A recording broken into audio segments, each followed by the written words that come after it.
Shalom Bapak Ibu, saudara yang kasih Tuhan. Pagi ini, saat ini kita mau sama-sama mendengarkan kebenaran firman Tuhan yang saya beri tema yaitu sumber pengharapan yang tidak terbatas. Siapa itu sumber pengharapan yang tidak terbatas? Jawabannya tentu adalah Tuhan. Amin. Ya, kita buka di dalam Roma 15 ayat 13. Semoga Allah sumber pengharapan memenuhi kamu dengan segala sukacita dan damai sejahtera dalam iman kamu, supaya oleh kekuatan Roh Kudus kamu berlimpah-limpah dalam pengharapan. Wow.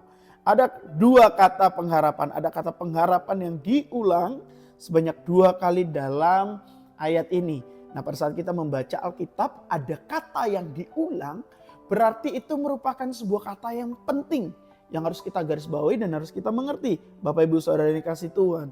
Karena di dalam menjalani perjalanan hidup kita sebagai umat Allah, landasan kehidupan kita adalah kebenaran firman Tuhan yang menceritakan tentang kemuliaannya. Dan di dalam penjelasan cerita tentang kemuliaan Tuhan itu selalu ada pengharapan yang kita peroleh. Selalu ada hal-hal baru yang selalu akan kita terima pada saat kita mendengarkan, membaca dan merenungkan firman Tuhan. Sumber pengharapan yang pasti bisa kita ketahui, dia itu adalah Allah. Jika kita meyakininya, Tuhan kita Yesus Kristus adalah sumber pengharapan yang pasti.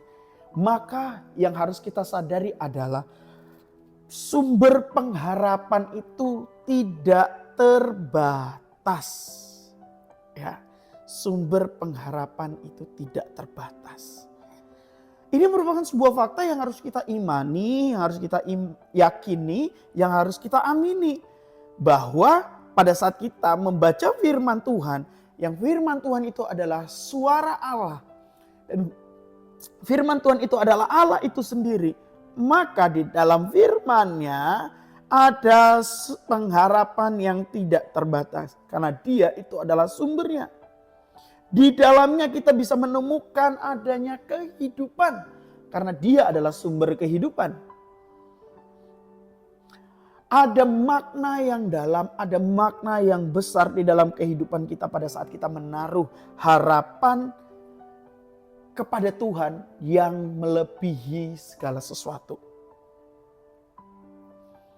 Harapan itu, Sang Pemberi harapan itu, Bapak Ibu Saudara terkasih, akan memenuhi kita dengan sukacita dan damai sejahtera. Coba kalau kita baca di teks ayat yang kita baca tadi. Semoga Allah sumber pengharapan memenuhi kamu dengan apa? Segala sukacita dan damai sejahtera. Di dalam apa? Dalam iman kita. Di dalam iman kita. Yang kita gantungkan, yang kita taruhkan kepada sang sumber pengharapan itu. Pasti kita akan dipenuhi dengan segala sukacita. Sukacitanya yang bukan berasal dari dunia. Kalau sukacitanya itu berasal dari dunia, sifatnya pasti sementara. Boleh buktikan. Di dalam kehidupan Bapak Ibu Saudara sendiri, sukacita yang dari dunia sejauh mana sih? Sampai mana sih? Tetapi sukacita yang Tuhan berikan sifatnya tidak terbatas. Coba bandingkan damai sejahtera yang diberikan dunia atau diberikan manusia. Sejauh mana sih? Sampai mana sih? Tapi damai sejahtera yang diberikan Tuhan kepada kita itu melampaui segala sesuatu. Ini merupakan kabar sukacita yang harus kita terima saat ini dan kita aplikasikan di dalam kehidupan kita. Jadi Tuhan Yesus itu bukan hanya sekedar memberikan harapan, tetapi Dia memenuhi kita dengan sukacita dan damai sejahtera. Ini fakta Bapak Ibu yang kasih Tuhan. Fakta adalah kebenaran yang tidak bisa dibantah lagi. Fakta adalah kebenaran yang tidak perlu diragukan lagi. Ini adalah fakta yang harus kita ketahui.